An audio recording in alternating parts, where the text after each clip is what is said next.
Welcome, Telltellers, to today's episode, and it's very special.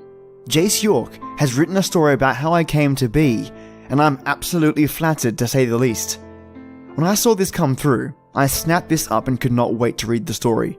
I was eager to find out myself, and I promise you, it's one hell of a story. So a very special thank you to you, Jayce.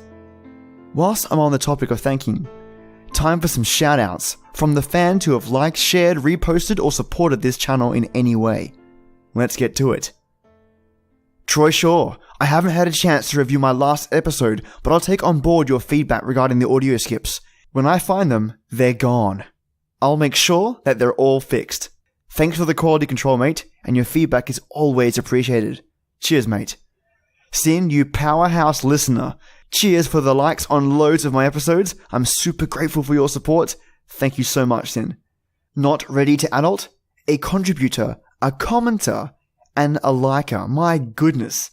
You are fantastic. I am so lucky to have fans like this. Thanks.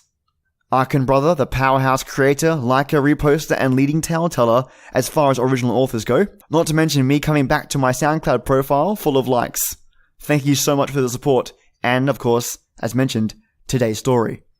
Katie Sturgill, otherwise known as Katie World XYX. You legend, I hope I got your name right.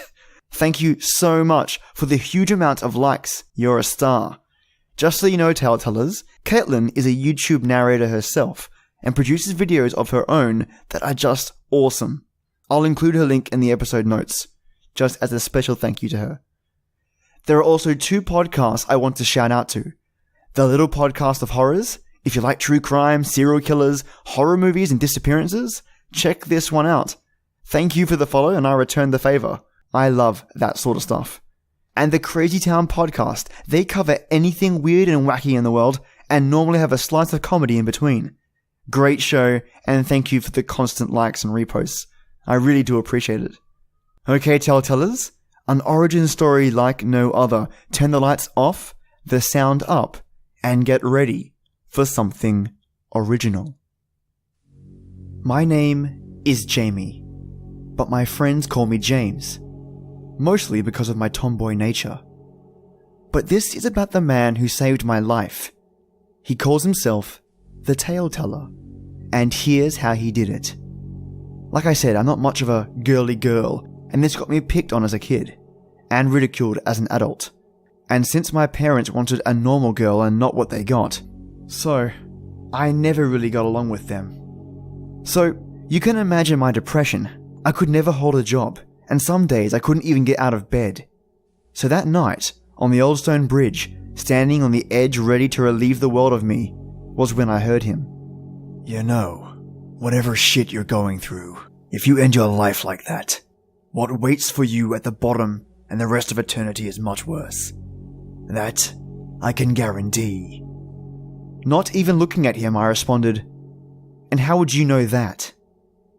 Well, I don't know from experience, but I've been to hell and heaven, and I've never seen suicide victims in heaven. I don't think the big man would let it happen. He sat next to me and looked me in the eyes, and as I looked back at him, I saw the age in his eyes. He appeared young, but his eyes told a different story. I saw the wisdom in them, and in the words that the man had to say. I felt myself fall for about a second before I suddenly was yanked back up.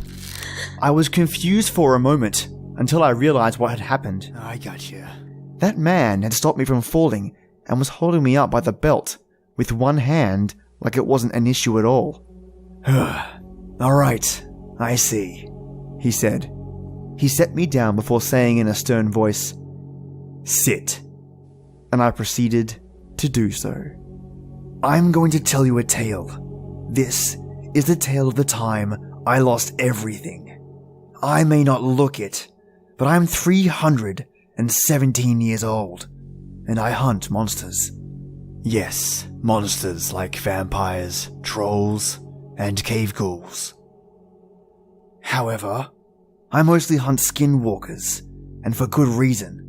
I'm looking for one particular skinwalker that goes by the name Hort Esser. which is German for skin eater. He is the one who ruined my life. You see, I had a picture-perfect life.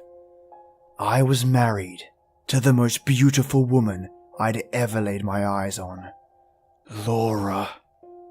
I had 2 daughters, Isabel and Mary, both whom I loved with all of my heart. But my job was a hard one at times.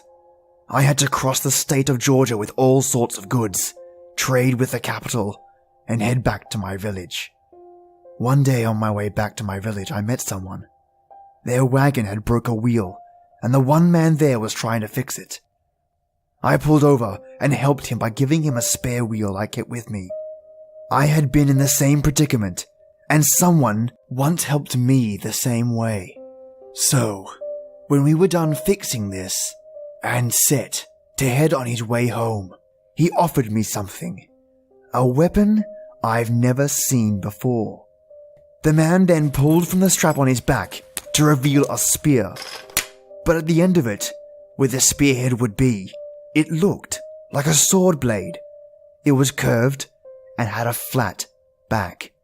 The man then said, "My name is Hort, and I'd like to repay you for helping me." He said the blade was called a put thou, and that it had magical properties. But magic always has costs. I didn't know what those magical properties or the costs were at the time, but I for sure know now. I gladly accepted, assuming I could use it as a grass-cutting tool. As soon as I grabbed onto the blade, I was filled with a rush of energy and intensity, so much that I blacked out.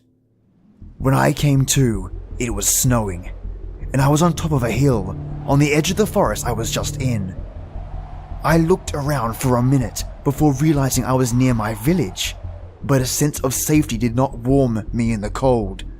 But the fire burning my hometown sure did. I could not only hear and see people screaming, and people running around, but I could see something, but couldn't make it out. But before I could even begin to wonder, I heard a voice from behind me say, "Thanks for helping us find your village." It was the man I helped earlier, but his voice was contorted and warped. I turned and saw what I now know to be a skinwalker.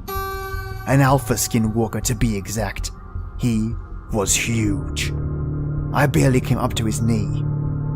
He walked and stood beside me looking at my burning town, paying me short notice before looking to his right and saying, "Don't you live over there?" And on top of the hill to my right was my house, being destroyed by those creatures which I later found out were regular skinwalkers. I ran and I ran. I ran faster than ever before to get to my family. But when I got there, I was too late. My family had been slaughtered and were being devoured before my very eyes. I didn't know how to react. At first, I just fell forward and threw up. But then, I was filled with rage. I looked up from the ground and noticed some of the skinwalkers saw me and were staking their way towards me as if hunting me. I put one hand forward to stand myself up when I felt my hand land on the weapon I was given. That's when the first of many struck. He jumped me, but out of reflex I ducked and held the weapon up. The blade cut the creature all the way down from top to bottom.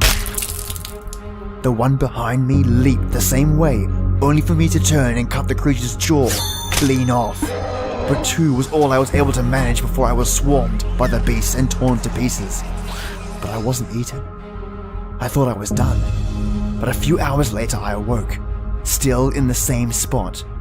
But I was fine. No cuts, gashes, or bite marks. That's when I felt the energy running from the weapon to me. I knew this thing had healed me and was going to keep me alive forever. And that's when I realized the price. The cost was my life. The Alpha came to my sobbing, helpless form in the snow and said, "Happy hunting." before running off with the rest of his pack, besides the 2 I killed. I tried countless times to end my life afterwards, only for the weapon that I found out I couldn't get rid of to revive me moments or hours after my wounds were inflicted. Now, I hunt the monsters, killing them with the only weapon that can kill all monsters, killing them with the reminder of my family, killing them with the thing that took my life. After that story, I had tears running down my face. He looked at me for a moment before getting up to leave. "Wait!" I shouted. "Who are you?" He stopped walking before turning and saying, "I am the tale teller." After this, I saw a fog of large blue cross the street, and without a word, the man drew his weapon and walked calmly into the fog. Holy Toledo! I loved this story. I mean, I am biased, yes. This is one story to keep though. Thank you so much, Jayce York, aka Arkan Brother, for the story. I assure you I won't be forgetting this one, and I can't wait for the next set of stories from the Tale Teller. Cheers, mate. A big thank you to all you listeners, and Jayce York is yet another example of why I love this podcast. And over here it's Friday, so have yourself a fantastic day or night, and an even more fantastic weekend. And let me know what you think about this story. Liked it? Disliked it? Be kind though. There are people behind these stories, okay? Let me know in the comments below, or by rating the channel on the platform you use. Thanks again, listeners. Well, tale tellers, this is the place where stories live, and you tale tellers come to listen.